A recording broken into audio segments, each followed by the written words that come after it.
বানিয়ে দেখাবো ইজি ভাবে দ্রুত তৈরি করে ছোলার রেসিপি, চটপট রেসিপি। চলুন ভিডিওটি দেখে নেওয়া যাক। সবাই তো কম বেশি আমরা ছোলা সিদ্ধ করতে পারি। একটা টিপস বলে দিই, ছোলাটা যখন সিদ্ধ করবেন 1 চিমটি পরিমাণ লবণ, সামান্য এক হাফ চামচ লবণ, 1 চিমটি পরিমাণ বেকিং সোডা দিয়ে দিবেন। তাহলে দ্রুত আপনার ছোলাটা সিদ্ধ হয়ে যাবে। আমি ছোলাটার জন্য পেঁয়াজ কুচি, কাঁচামরিচ কুচি, ধনেপাতা সব একসাথে নিয়েছি, 2 শুকনো মরিচ, তেল দিয়ে দিব 3 চামচ পরিমাণ। আমি অল্প তেলে আপনাদের রান্নাটা করে দেখাবো। 2 শুকনো দিয়ে দিব, ফেরে একটা তেজপাতা। যখন শুকনো মরিচ থেকে একটা ফ্লেভার চলে আসবে, 1 টেবিল চামচ একটু কম লবণ দিয়ে দিব।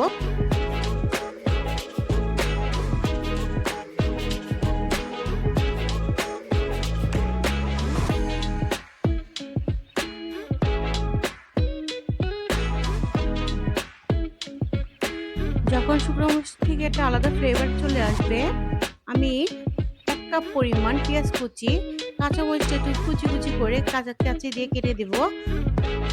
আপনারা চাইলে আপনারা বটিতে কেটে দিতে পারেন আপনাদের ইচ্ছা মতো।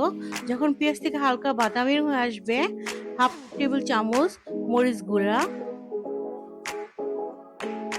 সামান্য একটু হলুদ গুঁড়া, অল্প একটু পানি দিয়ে দিব মশলা থেকে কাঁচা ফ্লেভারটা যাওয়ার জন্য। আমি এখানে টমেটো ইউজ করব। ধনে গুঁড়া সামান্য একটু, গরম মশলা গুঁড়া সামান্য একটু দিয়ে ভালো করে এখন কষিয়ে ছোলাটা দিয়ে দিব। যখন ছোলাটিকে ভালো করে কষানো হয়ে যাবে, আমি টমেটো কুড়িয়ে রাখছি, টমেটো টক দিয়ে দিব, সামান্য একটু চিনি দিয়ে দিব। যদি টেস্টের ব্যালেন্সটা ভালো করতে চান তাহলে অবশ্যই এটা দিবেন। যাকে খাওয়াবেন সে বলবো অনেক স্বাদ হয়েছে ছোলাটা।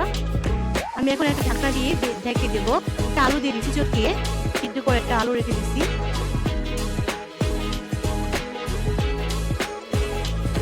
এখন আমি ভালো করে নেড়ে চেড়ে দেবো। যখন মশলা টেরিটা শুকানো আসবে তাকে ছেড়ে দেবে। অল্প একটু সামান্য টেস্টি সল্ট, চিনি একটু দিয়ে দিচ্ছি। এখন একটু টমেটো কেচাপ দিয়ে দেবো, 2 টেবিল চামচের একটু কম। যখন ভাজা হয়ে আসবে, ধনেপাতা দিয়ে এখন নামিয়ে ফেলবো। এখন পরিবেশন করে নেব। আপনারা এদের ইচ্ছা মতন পরিবেশন করতে পারেন। আমি শসা কুচি, টমেটো কুচি, ধনেপাতা, পেঁয়াজ কুচি দিয়ে পরিবেশন করে নিলাম। বাসায় একবার ট্রাই করবেন, চটজলদি বানিয়ে খেয়ে ফেলবেন। যদি ভিডিওটি ভালো লাগে, ধন্যবাদ সবাইকে।